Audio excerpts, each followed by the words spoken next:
समय वो चीज है जो हर कोई जानता है। 60 सेकंड में 1 मिनट है, 60 मिनट में 1 घंटा है, 24 घंटे में 1 दिन है और ऐसे ही। ये लीनियर टाइम कहलाता है और ये कुछ ऐसा है जो हर कोई जानता और मानता है। लेकिन जरा सोचिए, अगर कोई आपको सड़क पर चलते हुए ये पूछे कि समय को ड्रॉ करिए, तो आप क्या ड्रॉ करेंगे? आप शायद एक गाड़ी ड्रॉ करेंगे, या फिर समय की टिक टिक करते हुए एक वॉच ड्रॉ करेंगे, या फिर एक कैलेंडर ड्रॉ करेंगे जिसमें दिन के ऊपर क्रॉस लगा होगा समय को गुजरते हुए दिखाने के लिए। लेकिन ये सारी ड्राइंग सिर्फ समय के गुजरने की फिजिकल रिप्रेजेंटेशंस हैं। ये ड्राइंग समय के सीक्रेट्स के केवल सरफेस को छुएंगी। टाइम कुछ ऐसा है जो हमारी लाइफ को चलाता है और जरूरी है। उसे धरती के सबसे बुद्धिमान लोग भी नहीं समझ सके हैं।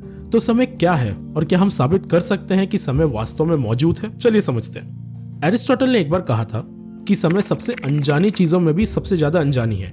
ये लगभग 2500 साल पहले कहा गया था और आज भी ये सच है। अगर आप गूगल करेंगे कि व्हाट इज टाइम, तो आपको डेफिनेशन मिलेगी कि टाइम एक डायमेंशन है और कई मायनों में ये बात सही भी है। हालांकि इस डेफिनेशन में एक कमी है, ये कई दरवाजों को खुला छोड़ देता है। जब हम लोग टाइम के बारे में एज अ डायमेंशन बात करते हैं तो हम लोग 3 डायमेंशन जो हम लोग फिजिकल वर्ल्ड में देख सकते हैं उसकी बात करते हैं, और एक 4th कंपोनेंट ऑफ डायमेंशन होता है जिसको हम लोग टाइम का कंपोनेंट कहते हैं। अब ये जो 4th कंपोनेंट ऑफ डायमेंशन है ये बाकी 3 स्पेशल कंपोनेंट से बहुत अलग है और इसको रिप्रेजेंट करना भी बहुत जरूरी है। उदाहरण के लिए मेरा जन्म 1997 के ईयर में हुआ था। ये 20 साल से भी पहले की बात है। अगर मैं कहूं कि मेरा जन्म 18 बिलियन किलोमीटर पहले हुआ था तो इस बात का कोई सेंस नहीं है और लोग मुझे शायद पागल समझेंगे। ये दर्शाता है कि टाइम भले ही कितनी भी कॉम्प्लिकेटेड चीज हो, लेकिन उसके लिए एक प्रॉपर यूनिट का होना बहुत जरूरी है उसका सेंस बनाने के लिए। स्पेशल डायमेंशन या फिर जो डायमेंशन हम लोग डे टू डे लाइफ में फील करते हैं वो बहुत अलग तरीके से काम करता है। फॉर एग्जाम्पल, अगर मैं किराने का सामान खरीदने गया हूँ और दूध खरीदना भूल गया तो मैं आसानी से वो दूध वापस खरीदने जा सकता हूँ। ये जो 3 कंपोनेंट ऑफ डायमेंशन है ये वैसे के वैसे रहने वाले हैं। हालांकि वो समय जब मैं दूध खरीदना भूल गया वो वापस कभी नहीं आएगा। ये जो 4th कंपोनेंट ऑफ डायमेंशन है वो कंटिन्यूअसली चेंज हो रहा है, वो हमेशा के लिए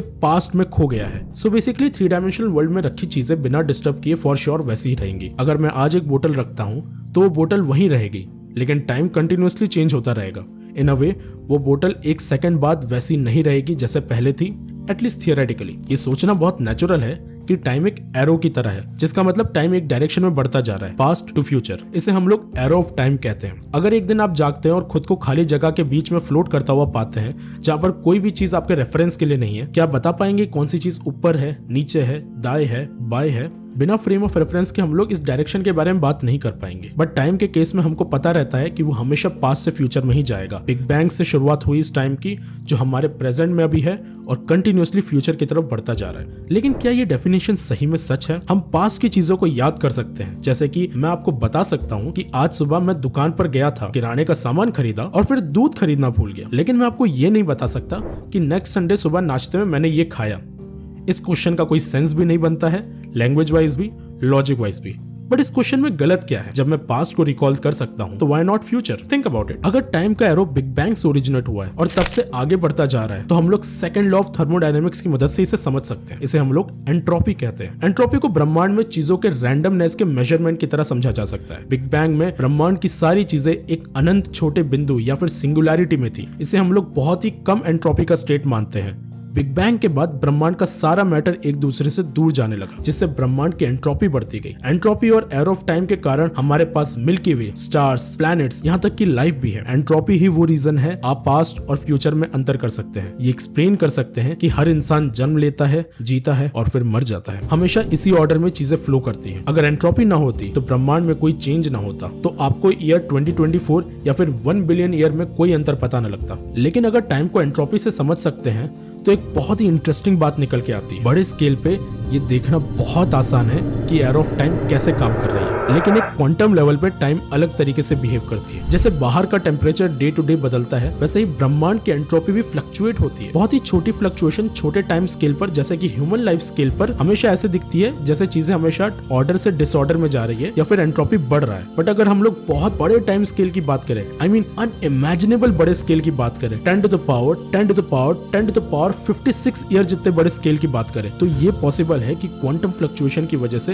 रैंडमनेस आती है और वो एंट्रोपी को कम करे। In fact theoretically it is possible कि एंट्रोपी कम होके बिग बैंग के जैसी सिचुएशन क्रिएट कर दे। और अगर सोचा जाए तो एरो ऑफ टाइम और ओरिजिन ऑफ यूनिवर्स के लिए एक बहुत ही अच्छा एक्सप्लेनेशन है। हालांकि इन क्वेश्चन के आंसर देने के लिए हमें क्वांटम मैकेनिक्स और आइंस्टाइन के जनरल थ्योरी ऑफ रिलेटिविटी को जोड़ना होगा। ये एक ऐसी अप्रोच होगी जिसमें हम माइक्रो और मैक्रो यूनिवर्स दोनों को एक साथ समझ पाएंगे, जो आज तक कोई नहीं कर पाया। और क्या पता हमको थ्योरी ऑफ एवरीथिंग भी मिल जाए, जो हर फंडामेंटल साइंटिस्ट का ड्रीम है। टाइम को हम एंट्रोपी से समझ तो रहे हैं, बट मीनिंगफुल टाइम अल्टीमेटली वही है जो हम एक्सपीरियंस कर पा रहे हैं। इसका मतलब टाइम का एसेंस हम एक कॉन्शियस एक्सपीरियंस के बाद ही बता पाते हैं। इनफैक्ट एब्सोल्यूट टाइम जैसी कोई चीज होती ही नहीं है। टाइम बहुत ही रिलेटिव चीज है। हम आसमान में उन तारों को भी देख पाते हैं जो शायद मर चुके हैं, क्योंकि इन्फॉर्मेशन को ट्रैवल करने के लिए टाइम लगता है, जिसकी स्पीड ऑफ लाइट के बराबर होती है। बट ये चीज सिर्फ दूर रखी चीजों पे एप्लीकेबल नहीं है। लिटरली हर ह्यूमन का टाइम रिलेटिव होता है, बिकॉज हम सब कोई ना कोई डिस्टेंस पे हैं, भले ही वो 100 किलोमीटर हो या फिर 1 मीटर हो। इन्फॉर्मेशन को कुछ तो टाइम लगेगा एक डिस्टेंस से दूसरे डिस्टेंस पे पहुंचने में,